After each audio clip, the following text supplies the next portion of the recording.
Hi friends, I wanted to share with you today how I deal with my sinus headaches. I think I've done a blog on this before, but I realized the other day when I was sharing it with somebody that I have never made a video about it.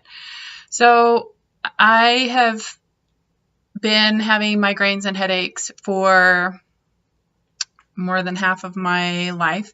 I was newlywed and we hit a bridge in a boat, and my knee came up and broke my nose, and then they fixed it, and then I went in and I had rhinoplasty nose job. So before the accident, I had a very wide flat bridge right here, and if you saw my profile, it was a very classic, it was a very classic straight profile like that nose.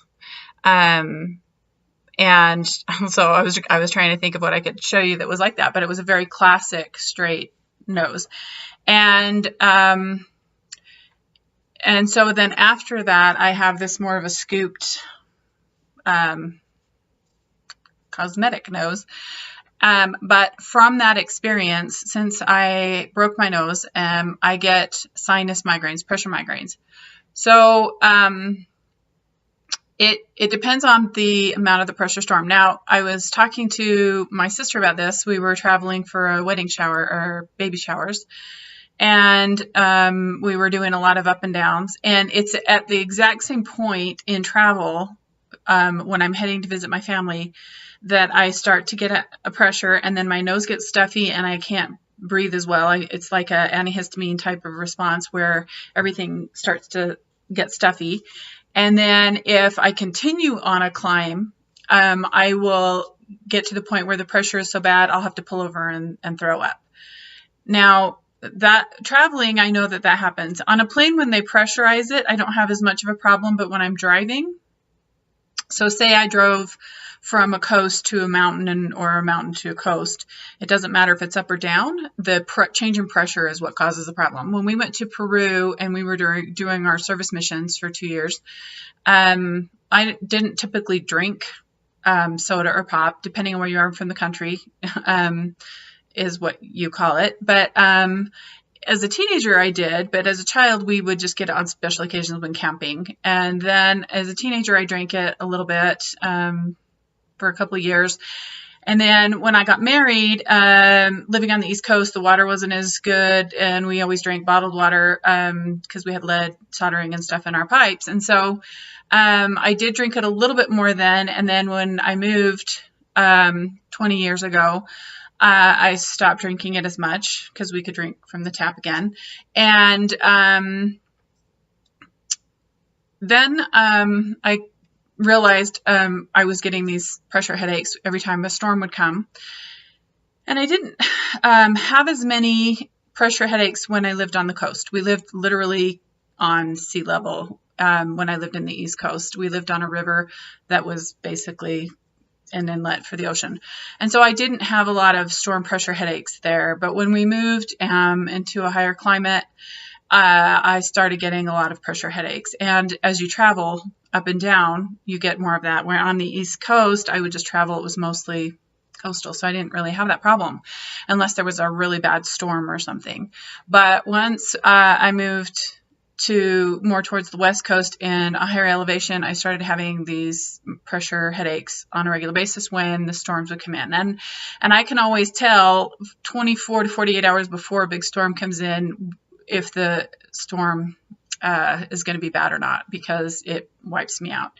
So as a nurse, I became a nurse on the East Coast and went to school on the East Coast. And then I worked until my youngest child was born in the nursing. And every time I would work the ER, when I would have a headache, everybody would come in for their migraine shots. And so I became a human barometer.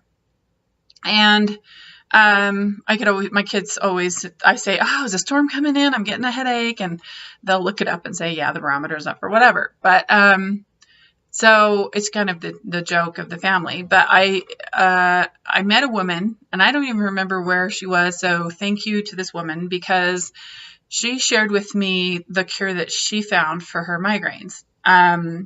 She would take one Sudafed, pseudoephedrine,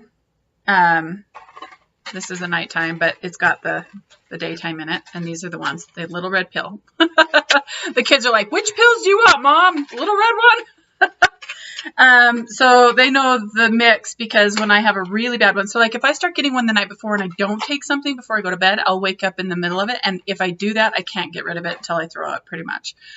So I've learned, I still do it. I still hate taking pills, and with the liver issues, my yellower eyes, I don't like taking pills. And so I still try to sleep it off, and sometimes I can sleep it off depending on the size of the storm. But, so what the recipe is it's 1 pseudoephedrine, it's 1 Tylenol, which is acetaminophen, and 20 ounces of Coke super fast. So I would drink, I have a big bottle and I just drink that down. I just fill it up with ice because I really don't like the taste of Coke, so I make it really cold so I don't have to taste it. Sometimes I'll put a little bit of lemon in it, but if I put too much lemon, it irritates my stomach. So I drink that fast. If I do that right as soon as I'm starting to feel a pressure headache, it'll knock it out. Now, if I wake up in the middle of it, and it's a bad one, I'll go ahead and take this, even though I'm nauseous. I'll go ahead and take that mix, and then I'll probably end up throwing up anyway. But it seems to get just enough in that it kind of takes the edge off. And then after I throw up, if I drink some Coke and then wait a minute and settle my stomach and then take some more Sudafed and Tylenol, I feel better. So, but with my liver issues, acetaminophen isn't the best. So I've kind of altered that. Ibuprofen does not work for my headaches, and I don't know why, because it works for other people's headaches, and it's just a different type of headache. But for me, 9 times out of 10, if I take a couple of ibuprofen, it doesn't do a thing for most of the pain issues that I have. But I don't like taking the acetaminophen because of the liver issues. So what I have done to kind of change that up is I always take a Sudafed first. So if I'm starting to get a pressure headache, I'll take a Sudafed and drink a little bit of Coke and give it a half an hour or 40 minutes and see if that helps. Sometimes that'll knock it out. If it's not, if it's getting worse, then I'll take 1 ibuprofen, give it 20 minutes, see if that knocks it out. If that doesn't work, then I'll take the acetaminophen and drink. I keep drinking Coke throughout the whole thing because that seems to be the least issues with the liver and everything. So that's usually what I'll do. If it's really, really bad, I'll take 1 ibuprofen, 1 acetaminophen, Coke, and a Sudafed. And that's if I wake up and I'm in the thick of it and I'm thinking I'm going to throw up if I don't get some relief really soon. So that's like kind of how I've moderated it. Now, when I went from a road trip and I went to the coast, I went from high altitude to really low altitude, I got a super massive splitting, like sharp pains headache. And I met a woman who gets the migraines as well, and she suggested Excedrin migraine. Now, I tried Excedrin migraine years ago. The problem is it has so much caffeine in it that it makes me jittery. So instead of taking the regular dose, I think I took half of the regular dose and tried that. But I don't dare take it at night because I can't sleep. If I have a really, really bad headache, I'll drink Coke anyway, and then I'll just, it does keep me up a little bit, but not like the Excedrin does. And so I try and stay away from the migraine Excedrin because it has so much concentrated or whatever that it makes me jittery. But I have it, and out of this bottle, I've had it for well over a year, and I think I've taken 4 pills. But if I wake up with it and it's super, super bad, I'll go ahead and take that in the morning only. I won't take it at night because I try and sleep off the headaches if I can. So I'll slowly add medication as the headache doesn't get better. So I start just with the Sudafed, add one thing, doesn't add something, and the Coke. I always start with a Coke as well because that seems to shrink everything down, and which it does. It contracts and shrinks everything down. So it'll open up the airways. And so that helps. So that, the reason I'm sharing this is my sister has a friend who has migraines, and I have shared this many times over the years when I work in the ER.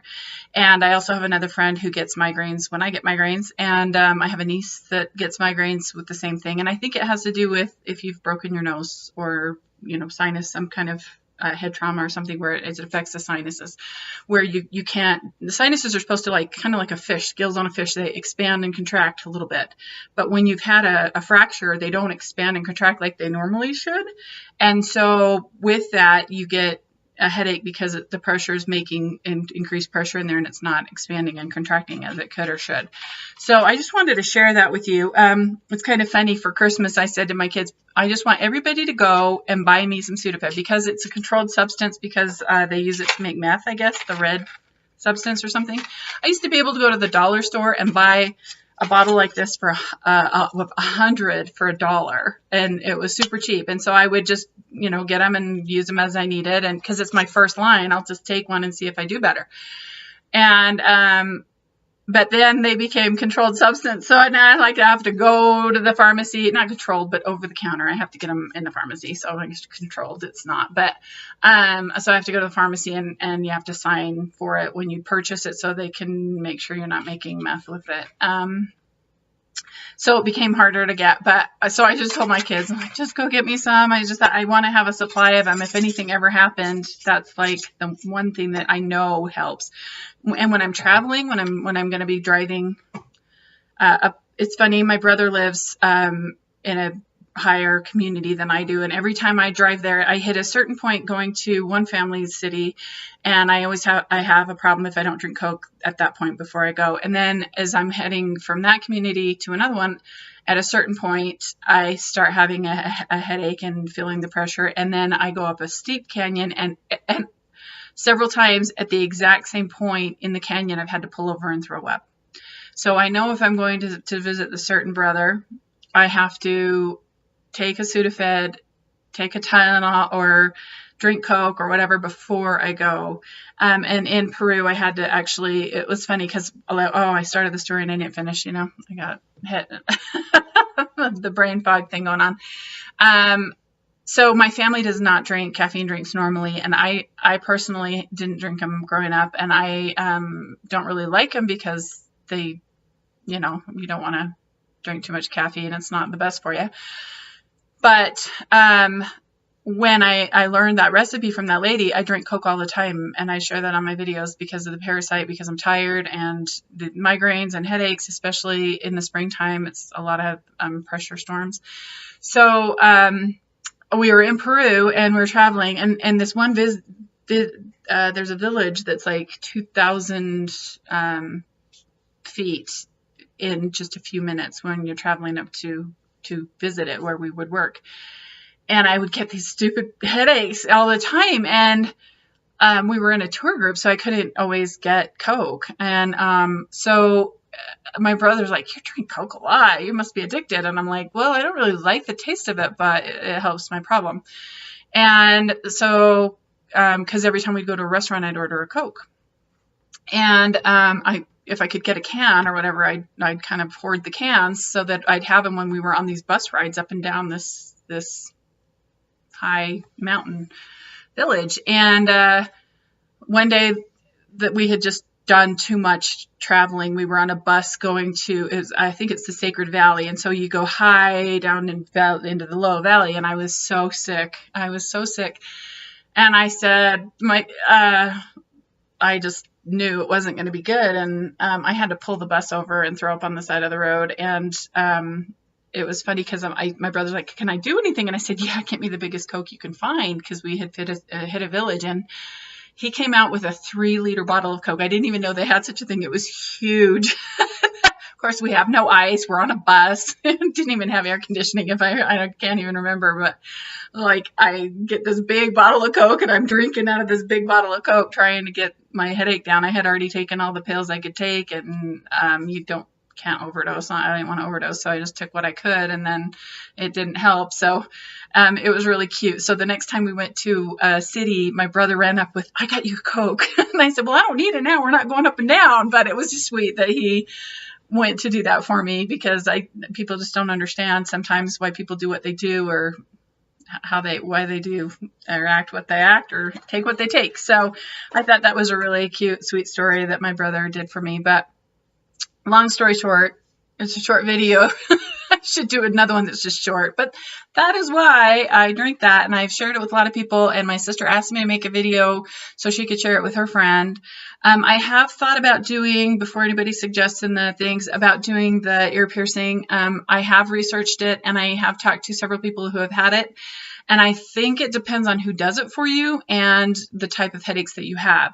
So I'm contemplating it now that they have like the clear, the little piercing balls that you can get instead of like, I didn't want like a ring, and it just isn't, I would feel uncomfortable if it caught on things. I'm always in trees and stuff. I just didn't want like a big thing. And so I know now they make actually a little clear one. So maybe I'll try that. I have met people who said it worked on one half of their head, but not the other, or they did one and then it moved to the other and then it didn't work at all.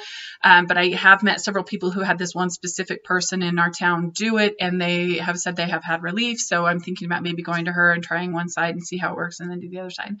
But for those of you who may not normally have those kind of headaches, but every once in a while you get a storm migraine, like my niece will get them not too frequently, but she'll get them maybe once or twice a year. So if that's the case, this would be a great thing. Or like I said, when I was in nursing, and it was always on the same days, we'd have a whole regime of people that would come in, the same people that every time there was a big storm, they'd come in with these headaches and get a shot for their headaches. So anyway, this has helped me for 20 years now, and it's worked really well for me, and I've been very grateful for it. So anyway, I just wanted to share that. Sorry, it's such a long video, but I'm a big talker. You're my friend. So thank you for watching. Check out my blog, thesecretisgratitude.com, and I do have a post about it there, and I'll repost about it and just share anything I haven't shared, because it's been years since I've shared it, I'm sure. And but I appreciate you, and thanks for watching, and have a blessed day.